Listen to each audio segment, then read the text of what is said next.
cause of low ferritin case study. So this is a female in her early 40s that came to me with all classic low iron symptoms, hair falling out, shortness of breath, fatigue all of the time. And when we actually dug deeper into her labs, which is absolutely what we need to do if we actually want to heal and fix the root causes of low ferritin, of low iron, all these things, this was her iron panel. And let's walk through this. So if we look at her ferritin is low, like low. However, if we look at her actual iron markers, if we look at iron saturation looks great to me. 28% is absolutely in my range. Serum iron is actually high and a little bit outside of the ranges that I use as a functional health practitioner. Now, if we look at her TIBC, which it can be an indication of how much more or less iron your body wants, this is actually high, indicating for a lot of people, your body is desiring more iron.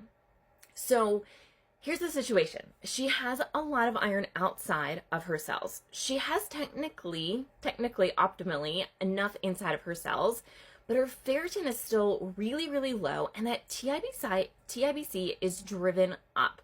So when we actually looked at her other labs and dug deeper into her symptoms, there was a lot of histamine symptoms, a lot of inflammatory symptoms, a lot of gut issues, a lot of nutrients coming up.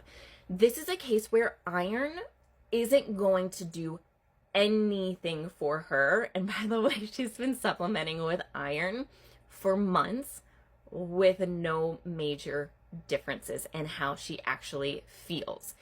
So root cause here, so we've got gut overgrowth issues is a big thing that we found. Parasites in particular. Parasites are stealing nutrients. She's not actually digesting all of her food. She has a great diet, by the way. She's eating good foods, good nutrients. She's not breaking those down. She's not digesting them. She's not absorbing them. She's got gut overgrowth on top of that.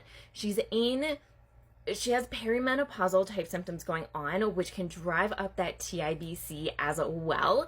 So this is something that we will often see in perimenopausal women when our estrogen starts to fluctuate all over the place. Estrogen can drive that TIBC up.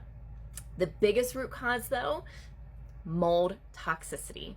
Mold toxicity is feeding and fueling the fatigue, thyroid issues, these iron issues, all these gut overgrowth issues. This is why we can't just look at this panel. This is why we can't just look at ferritin, because she's doing all the right things. She's done all the right things, and nothing is really moving the needle in how she's actually feeling.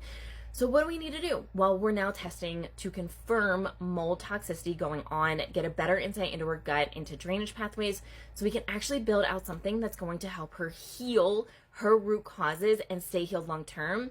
And we should see all of these markers come back into the most optimal ranges across the board. If you're tired of struggling with fatigue, with the hair loss, with the dizziness, lightheaded, shortness of breath, with your ferritin being low, with iron issues, and not understanding actually why and what's going on, let's chat. We offer free consultations, and we will dig in exactly like this to figure out what is actually going on with you and your body, and how do we need to support your body so that we don't have to actually worry about these things anymore. Use the link in our bio to book your consult.